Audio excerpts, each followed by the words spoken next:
You know what? I've been around for a while. I've traveled the world, met some interesting people, done some crazy things. So you might just think there's not much that could take me by surprise. You'd be wrong. The world is full of stories and science and things that amaze and confound me every single day. Incredible mysteries that keep me awake at night. Some I can answer. Others just defy logic. Like the surfer attacked by a great white shark. Incredibly, he survives thanks to the intervention of dolphins. Did they intentionally risk their lives to save a human? Or the skinny 110-pound Missouri teen who beats impossible odds by lifting a car to save his dying uncle? Do humans have reservoirs of hidden super strength? Weird or what puts it to the test? And is it possible to smell death? Across America, domestic pets are becoming harbingers of doom, accurately predicting when someone will die. Is that weird or what? Yep. It's a weird world, and I love it.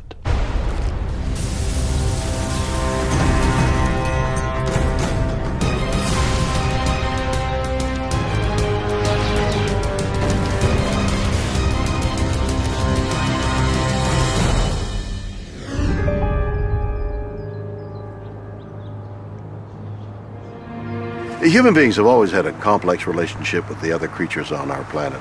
Now, there are some out there that we avoid for good reason, like lions and tigers and bears and wild women, but some we have a special connection with. Take, for example, dogs. We always think of dogs as being man's best friend, right? What if I told you that there may be another creature out there competing to be our best friend, a creature that would put its own life in jeopardy to save our skin? This story takes place in Monterey Bay, California. A surfer experiences something so horrible it can only be described as a waking nightmare.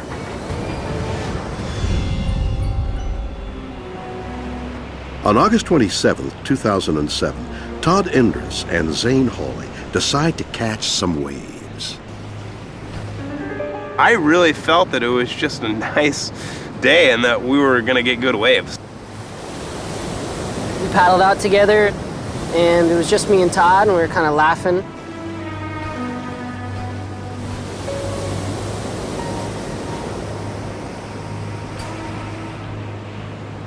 We were out in the water for probably about 45 minutes. It was just before 11 a.m. And I was watching one of my friends surfing in. I had just paddled back out, sat on my board, and watched my friend get a wave. I was just sitting there waiting for my next turn. Then seemingly out of nowhere, a huge 20-foot great white shark attacks Todd, biting into him with its rows of razor-sharp teeth. And it hit me really, really hard, traveling at a high rate of speed. It was going for the kill. When I heard this blood-curdling scream, and just all this blood kind of just squirting up and down. I just barely managed to scramble and get my board and put it under me. And literally, as I was putting the board underneath me, the shark latched onto me and sandwiched my surfboard with its bottom jaw and my back together because it bit me. It got me from my shoulder all the way down to my thigh, and it fit me in its mouth and shook me back and forth like you'd see a dog doing to a stuffed animal. I was literally with my back hanging off of my body, and it bent my right knee backwards and swallowed my leg into its mouth. So I was losing massive quantities of blood. I was just completely frantic and out of my mind, scared. But miraculously, something comes to his rescue. a nearby pod of bottlenose dolphins intervenes, attacking the massive killing machine. When I saw the dolphins kind of just freaking out in a frenzy and kind of pushing the shark away with their beaks. Tail slapping the water, trying to keep the thing from coming back for a third, a kill bite. The dolphins drive away the shark, but Todd is badly injured. And then, like it was sent from God, a wave came that was just a perfect little wave that was breaking right where we were. And I don't even know how I had the energy or the stamina or whatever it is to get into that wave, but I actually caught the wave. Within 10 or 12 seconds, I was washing up onto dry sand, and everything around me, all the foam, was just bright red. We all kind of patted him like, Todd, you're gonna be all right, you're gonna be all right. But I was thinking like, I don't think he's gonna be all right. I thought he was done. Todd is rushed to the hospital. It takes 500 stitches and 200 staples to close the massive wounds. Amazingly, Todd survives. I don't think I was meant to die. I think that somebody, a higher power, was looking out for me and really potentially sent these dolphins or intended for them to be in the right place at the right time and to save me, because I think that the shark was going for broke. They say that great white sharks, when they attack, they make one devastating blow and then leave and wait for their prey to bleed out so they can completely avoid any type of injury to themselves. Did dolphins really go out of their way to protect that surfer dude?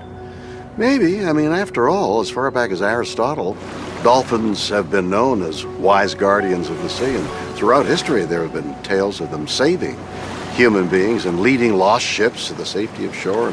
That's why we love them so much. But do they love us? Today, researchers believe dolphins are planet Earth's second most intelligent living things, and that they should be classified as non-human persons. But is it possible these superheroes of the sea actually help humans like Todd on purpose? Diana Reese, who has been studying dolphins for almost 30 years, believes so. Why would they do this? Why would they risk staying in an area where there's sharks? Why would they risk coming to the aid of a person? It's not a relative, it's not even one of their own species. Why would they do this? Diana's research shows that dolphins are incredibly intelligent and unique creatures possessing some human-like qualities.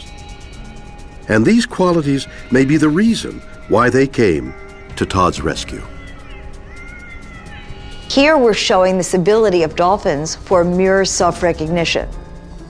The ability to recognize oneself is rare in the animal kingdom, confirmed in only a few species, including elephants, chimpanzees, and magpies. Dr. Reese's experiment was designed to find out if dolphins can recognize themselves in a mirror. In humans, mirror self-recognition emerges at about 18 to 24 months of age. And at that time, at least in human children, that's when the first signs of empathy start emerging. And now we're marking one of the dolphins. We mark them with a non-toxic marker, and he immediately swims to the mirror, which is right over here. He's been marked on his head, and it's now looking at this part of its head that's marked. And this is really unusual behavior for a dolphin. This dolphin's looking at the mark. Now, to see more of his body, he has to back away from the mirror. We understand that as well. And you can see him now. He's going to look in the mirror. He's spinning, and this is not a trained behavior. This is something he came up with himself. You see him looking and spinning. He looks and spins. This is an animal that knows he's looking at himself. If true, a dolphin's power of self-recognition could mean that they are self-aware, like humans. And that would mean dolphins could actually possess a range of human-like emotions, including empathy. I think these animals are capable of this kind of empathy. I think they're capable of understanding the plight of another, and I think they're capable of doing this behavior intentionally. So we know dolphins are amazingly intelligent. They may have the capacity for compassion and many of the same qualities we have. But is there a more obvious reason why dolphins saved the surfer's life? Was it simply because dolphins just hate sharks?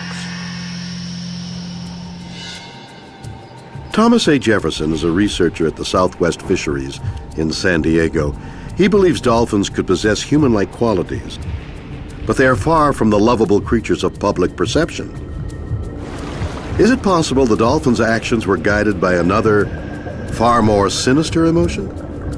The image of dolphins as the happy-go-lucky playboys of the sea is not really very accurate.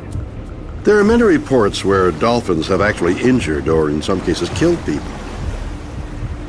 In 1994 in Sao Paulo, Brazil, a bottlenose dolphin acted in self-defense to ram and kill a drunken man who tried to thrust a stick into his blowhole.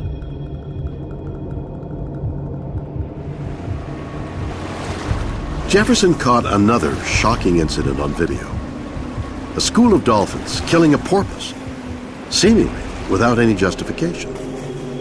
And we were doing research on bottlenose dolphins in Monterey Bay, and we came across a small group of dolphins that were behaving kind of unusually. A group of 3 dolphins out of a larger group of about a dozen or so were sort of corralling the porpoise and kind of pushing it underwater and very clearly hurting it so that it wouldn't be able to escape and move further offshore. And they eventually lunged on top of it and attacked it and behaved very aggressively and eventually actually killed the porpoise. Bizarrely, it's believed the killer dolphins were sexually frustrated young males who, denied access to females in the pod, decided to vent their anger on the innocent porpoise.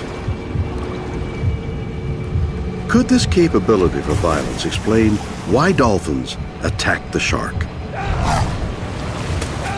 Could they have been looking for a fight?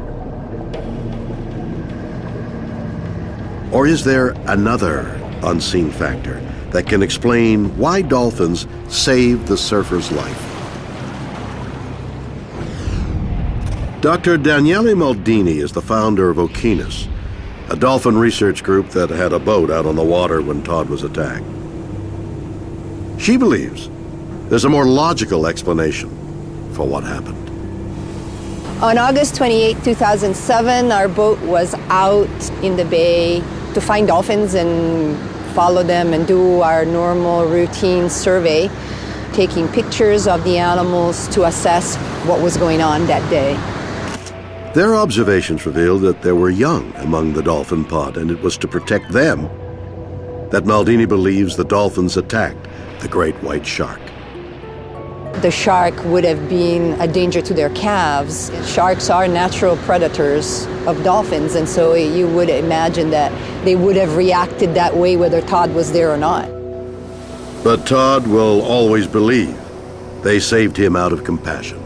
The dolphins were actually going out of their way to protect me. That is absolutely, without a doubt, what happened. They formed like a protective wall between me and the shark, and it was a conscious decision.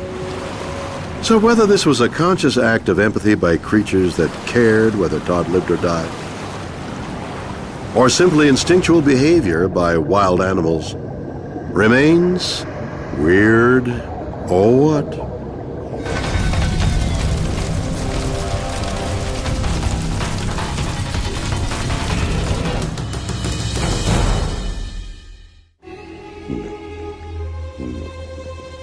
It's okay. Everyone loves pets. Around the world, countless millions of homes benefit from the love of a cat, and even more homes are covered with the hair of a dog. And although your beloved Rover or Chester may hold a place of high esteem in your home and at your feet, there's long been a suspicion about the dark and otherworldly powers of these furry friends. Folklore once spoke of a black dog as the portent of death. In medieval times, people oft associated cats with black magic. And they were thought to cause plague belief that saw these poor little things slaughtered by the millions.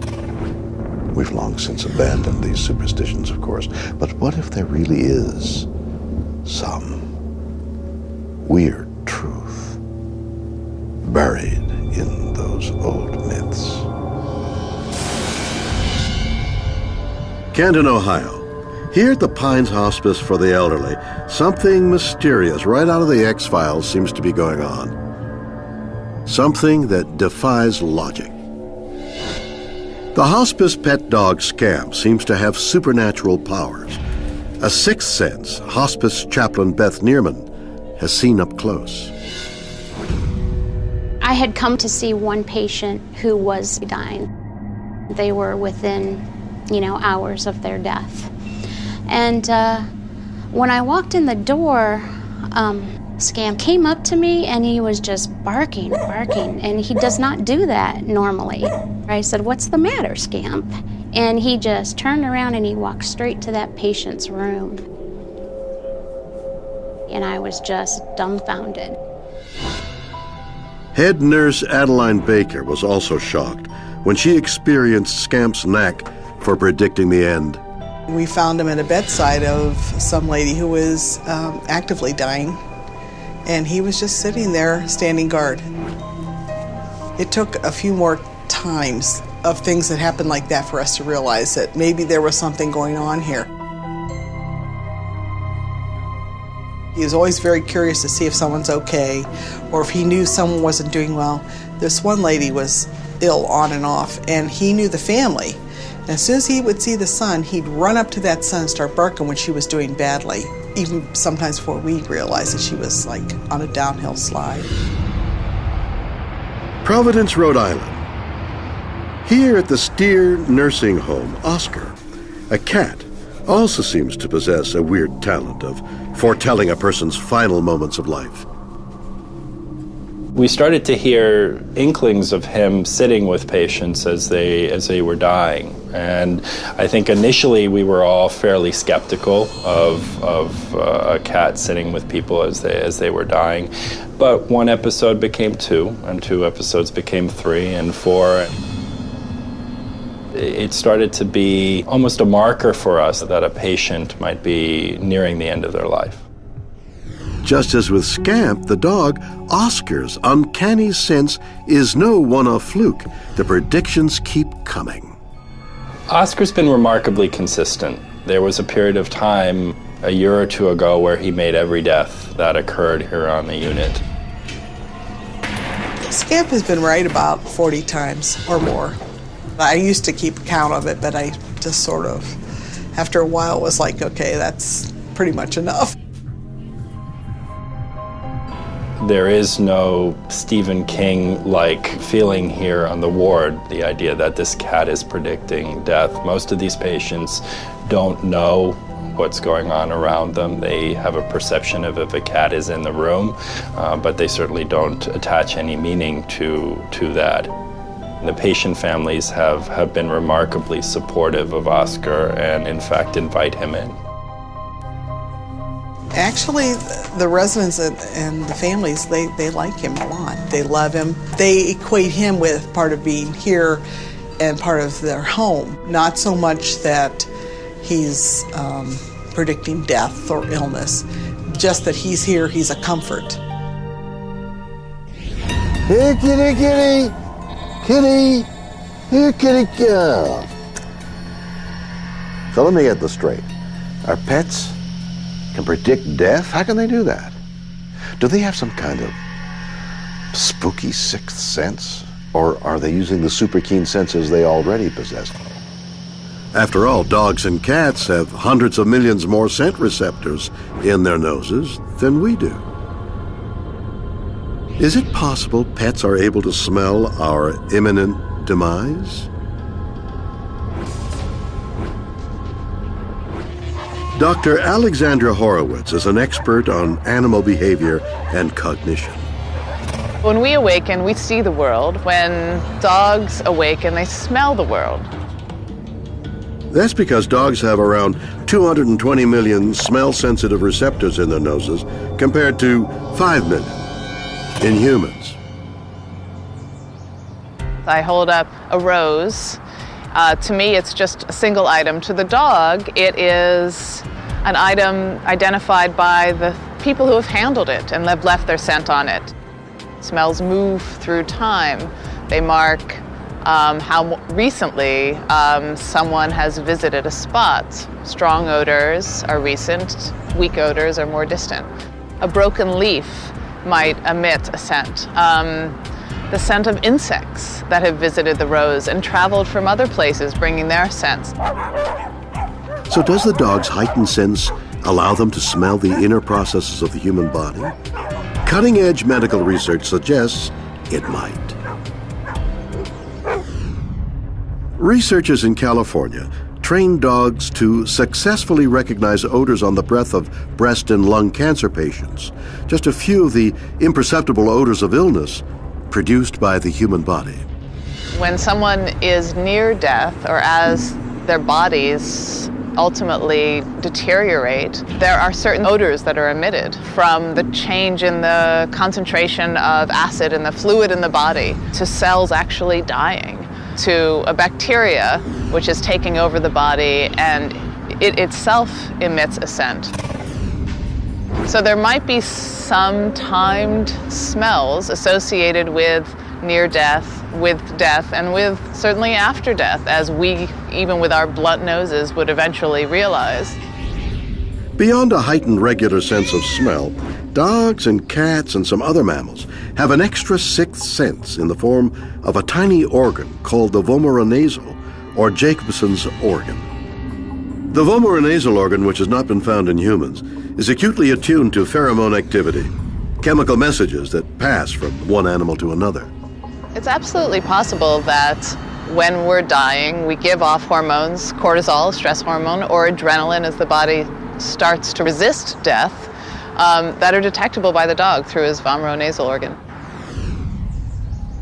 It's conceivable, but does an incredible ability to pick up scent really explain how Oscar the cat and Scamp the dog are able to sense the death of a human being?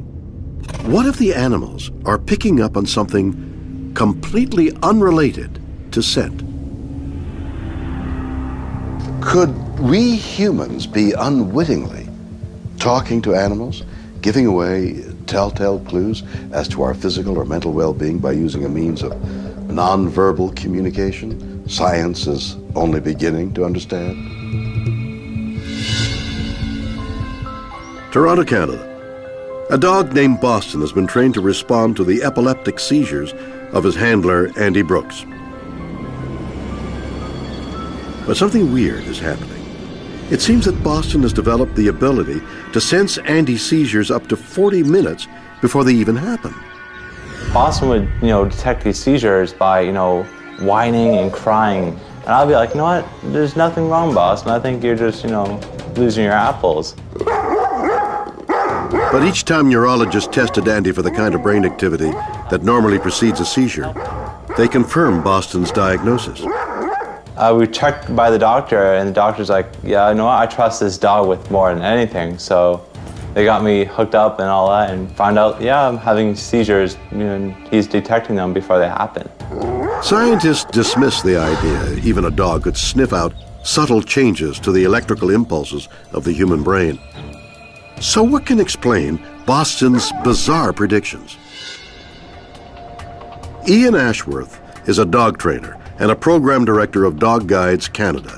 He has a hunch dogs' powers of perception go way beyond simple scent. We do find that some of our dogs do actually start detecting seizures. And it's something that we don't train for because as yet there's no real clear idea of what they're detecting. My own suspicion is that they are picking up in some subtle change in body language. Dogs are great readers of people's body language, and they can really tune into different moods and things that are going to happen. And so what we do is, if our clients notice that happening, then they do start to encourage it, just as they encourage any other area of the training.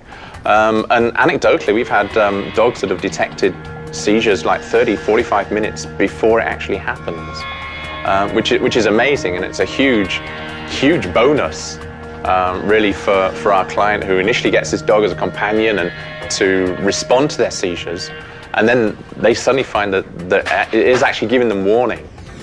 The best guesses, I think, are that they're detecting a slight change in behavior, which as humans we become accustomed to, even around an epileptic.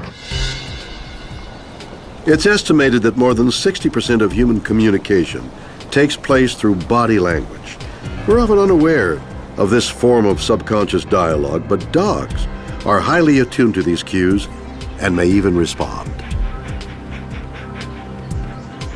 We could have animals telling us information about ourselves all the time. A dog sniffs something on your leg, you don't notice it. It doesn't seem like a communication to you. But it might be that the dog is noticing something of information, and we just haven't picked up on the fact that they're trying to tell us something. You don't need to have the dog intending to tell us something about our leg or intending to tell the person something about epilepsy, but they notice it. So could pets like Scamp and Oscar really have the ability to pick up unconscious signals from their owners? It seems plausible. But before we make up our minds, let's consider another theory, something a little more esoteric. Now, when it comes to understanding cats, perhaps there's a more suitable expert of our feline friends than doctors and scientists. Witches have long been known for their special relationship with cats, known as familiars in witching lingo. Can a witch brew up some answers for us?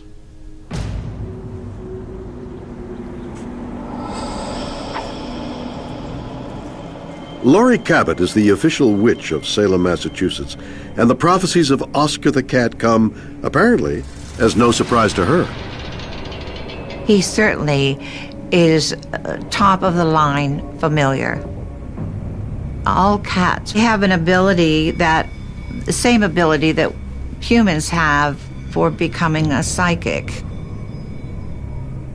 Can cats read our conscious or unconscious minds? Cabot believes so, but only if our brainwaves align. Human brainwave activity is categorized into distinct patterns, including delta, theta, alpha, and beta. Beta waves are associated with the alert mind, while delta waves occur during deep sleep. But alpha waves occur when we are relaxed and settle somewhere in between, not asleep, but not actively thinking.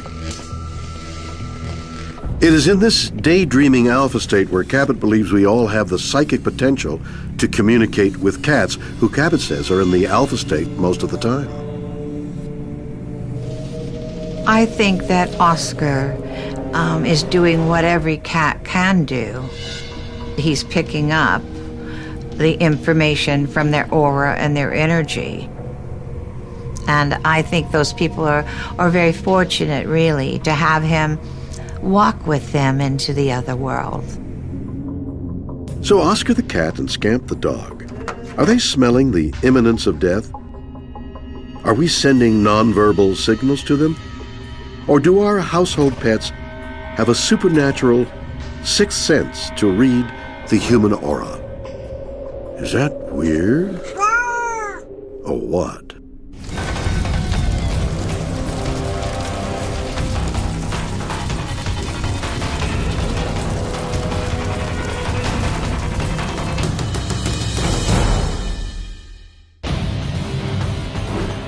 A skinny 110-pound Missouri teen beats impossible odds by lifting a car to save his dying uncle.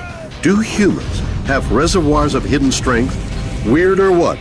Puts it to the test. You know what I love about comic books? They're just pure fantasy and utter escapism. I mean, take the Hulk. Here's a regular guy who involuntarily transforms into an unthinking super being, capable of incredible feats of strength when faced with moments of extreme stress. It could never happen in the real world, right?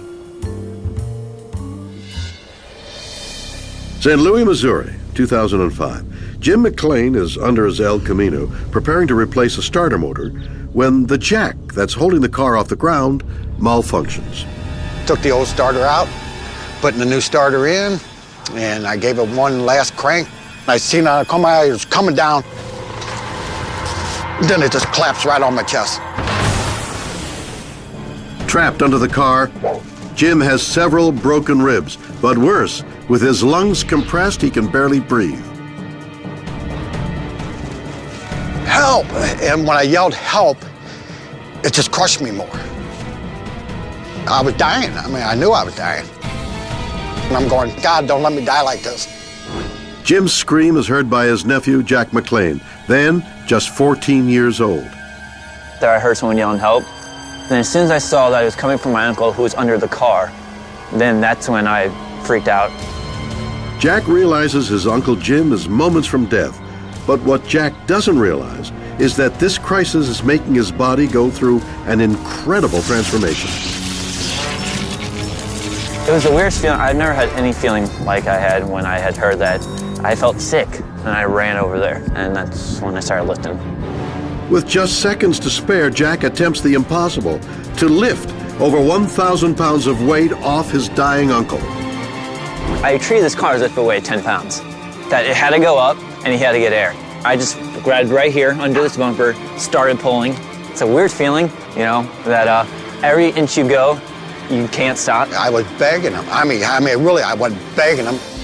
Inch by inch, Jack lifts the car off his uncle's shattered chest.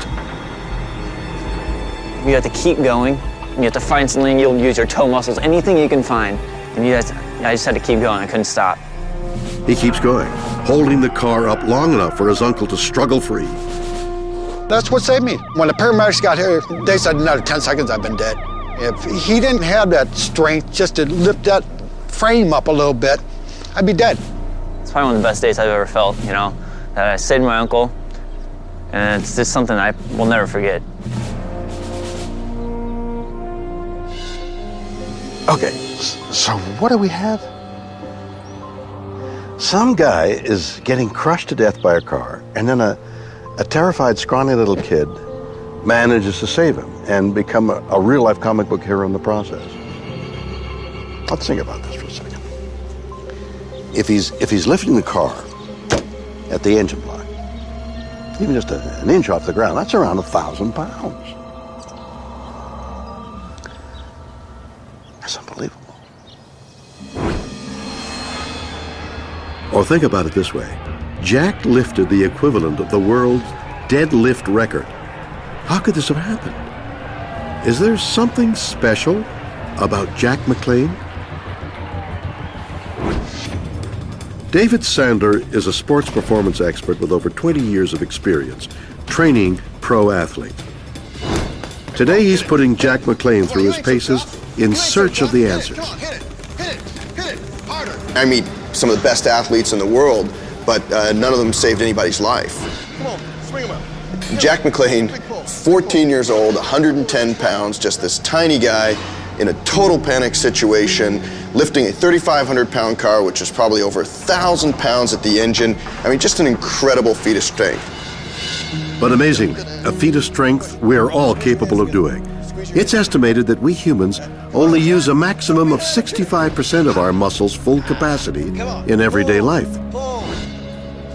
This gives good motor control, the ability to do delicate tasks, and it also makes us humans incredibly good at tasks requiring endurance. But what about the other 35%?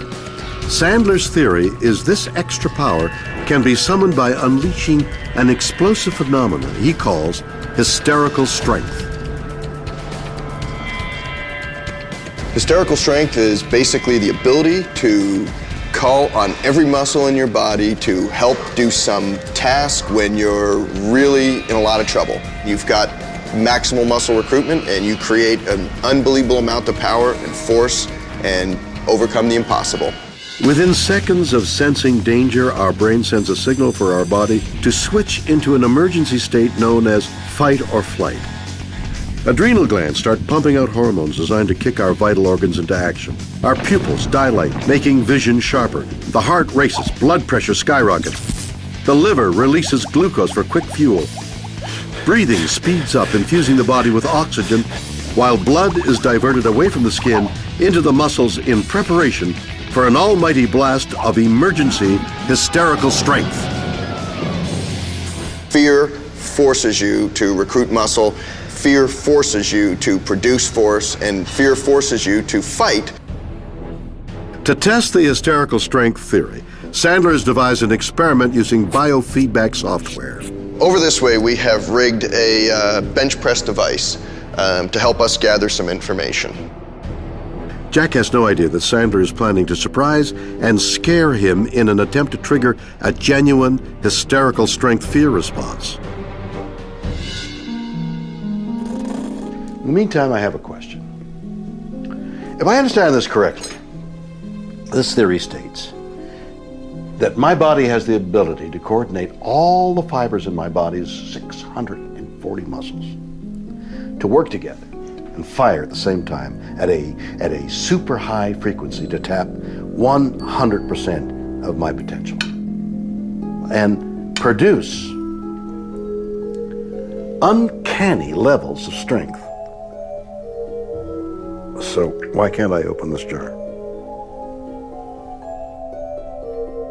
What I mean is, why can we only access this dormant power in moments of extreme fear? Why not whenever we want?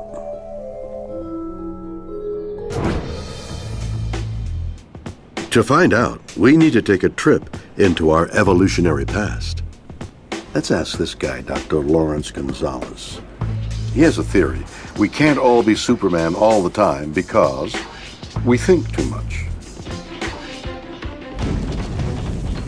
To him, a hormone-fueled physiological response is just part of the answer.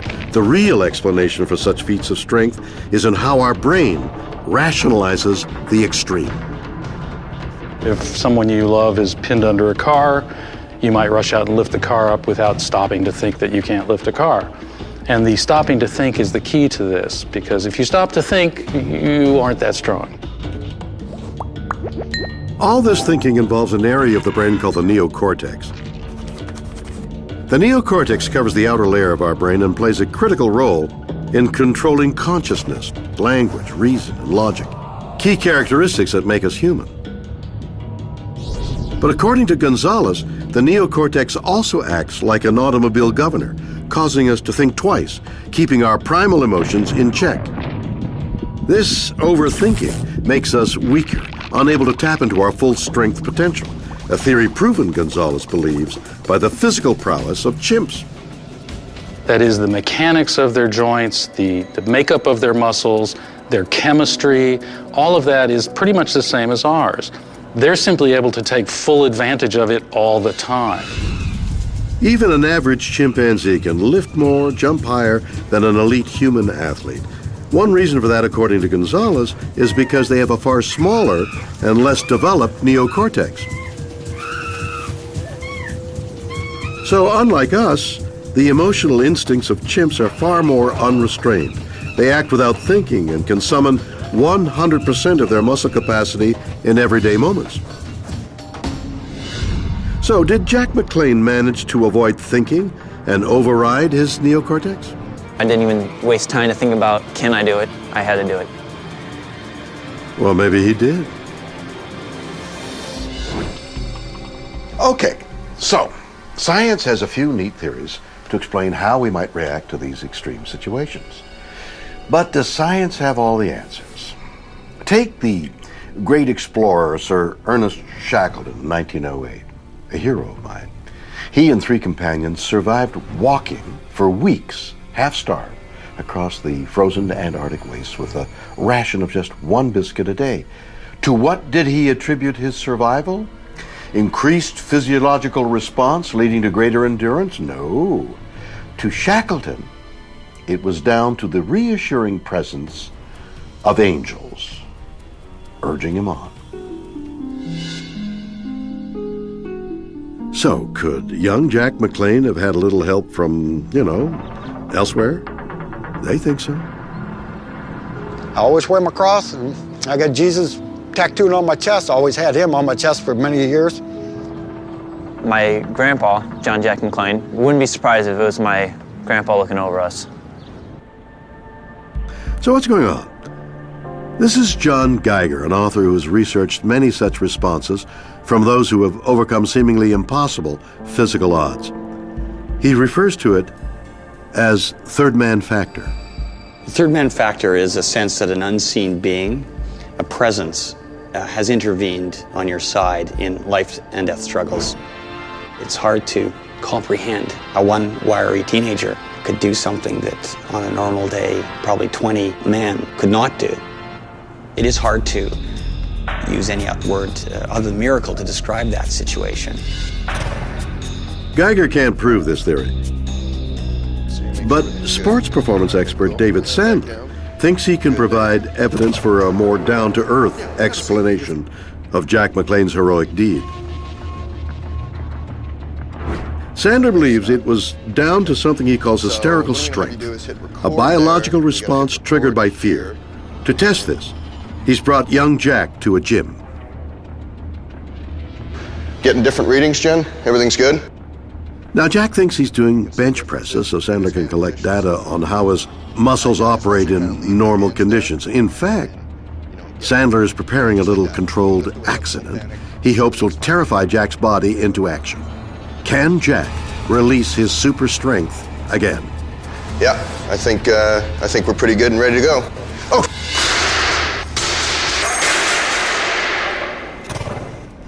So much for that. Jack looks completely unfazed.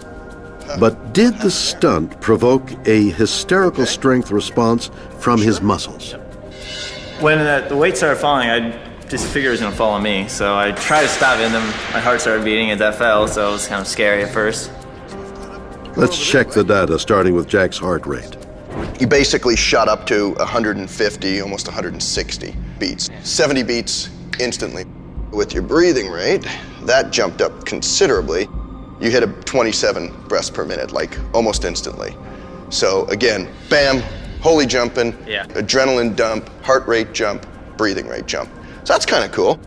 But what's really cool is the muscle activity. So here you are sort of moving along, all right? It's your muscles and you're kind of getting ready and going through. Now watch what happens to your muscle signal as we drop the weight. Oh, there it is. Yeah. See that? Yeah. Yes. Wow. So what happens is when you try to stop it, see how much more muscle activity occurs, okay? So as we're kind of doing this, you're sort of going up and down, we're getting a muscle reading. That was what you were seeing before. We drop the weight, you panic. Yeah. You fire everything you got to try to stop it. The experiment has shown how a shock event can trigger a fear response, calling dormant muscle strength into action. But what happens at the gym will never match that day in 2005 when a skinny 110-pound teenager managed to lift a full-size car off his trapped uncle. Is that weird or what?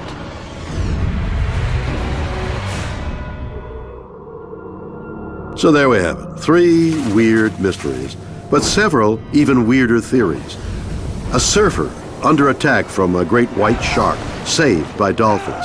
Did they rush to his aid, fueled by human-like compassion or rage? Did the dolphins act on pure instinct?